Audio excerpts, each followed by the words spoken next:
potatoes, heat a good amount of Tesco's sunflower oil in a deep baking pan.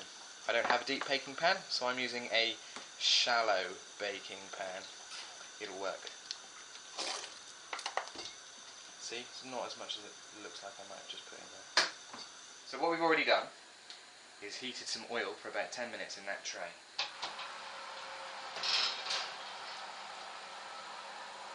Ooh, that's hot. So there it is. We've also fully cooked some potatoes. Fully cooked, not parboiled. Put them in the tray. The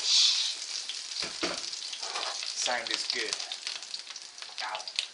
Ow. Spits a bit. So make sure they're all on a curved edge towards the middle-ish.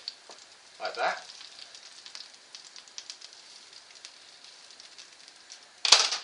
And for now, put them back in the oven. Now for probably the most important part, the gravy. So here's what the chicken looks like, straight out of the oven. You'll notice it's nice and dark, and there's lots of little burnt bits there in places. So what we need to do, somehow, is lift this big old bastard out of here, and get it into a tray. There we go. Lift it up so that all the juices dribble out of its bum. There we go. I don't have a proper tray, so I'm using a plate. Move that next bit. So we take all of these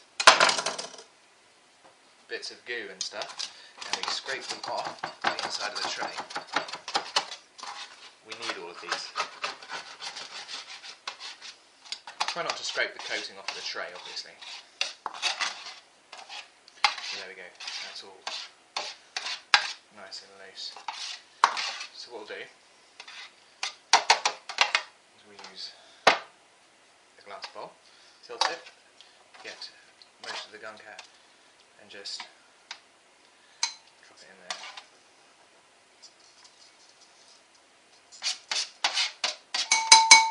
So that goes in there, and then we cover it, and we pour in about half of a mug of boiling water in the kettle. Give it a quick little poke around. So what we're going to do is we're going to drain off the fat into Helen's mug. This bit's quite hard because we don't want to get rid of any of the nice tasty bits, the brown stuff, the juices. We just want to get rid of the fat. We're of course going to use the fat, so don't throw it away. Don't pour it down the drain or pour it in the bin or in a baked bean tin and then put it in the bottom of the bin. We're using it, we're keeping it. It's okay to have a little bit of fat left on because it helps with the gravy. So there we go. So that is the fat and that is the juice. Into the juice we need to add 1 teaspoon of flour all over. I like to use 2. 1 if you want it thin but not watery, and 2 if you want it thick but not really thick. And an oxo chicken stock cube. Don't use that Knorr crap.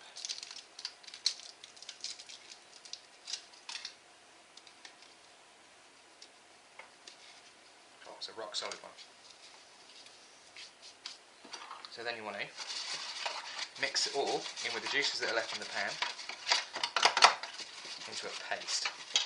Take the juice that we had from earlier, and it's nice and brown, add a few drops of that just to loosen it up a little bit.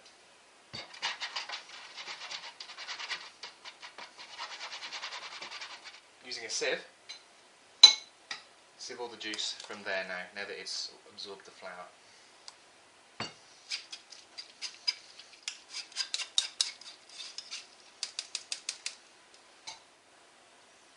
So then down the, oh crap.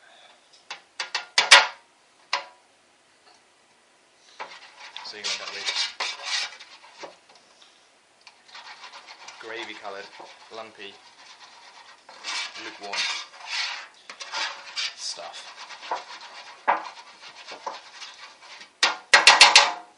So what we do with that is strain it into a saucepan.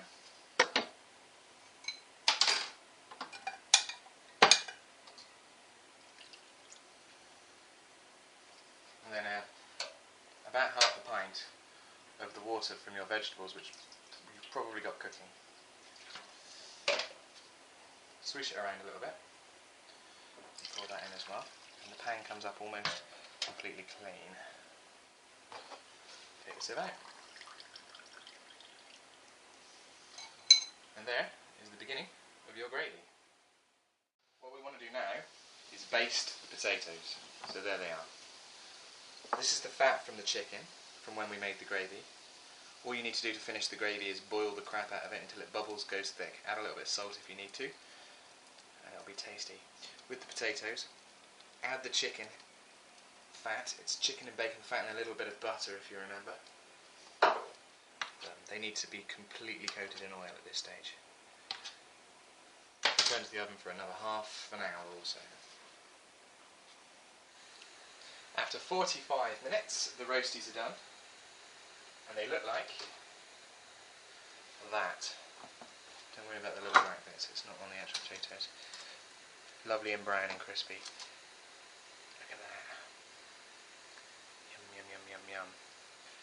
And that's it for the potatoes. 45 minutes, baste them twice, use the fat from the chicken. Lovely. And there's the finished product.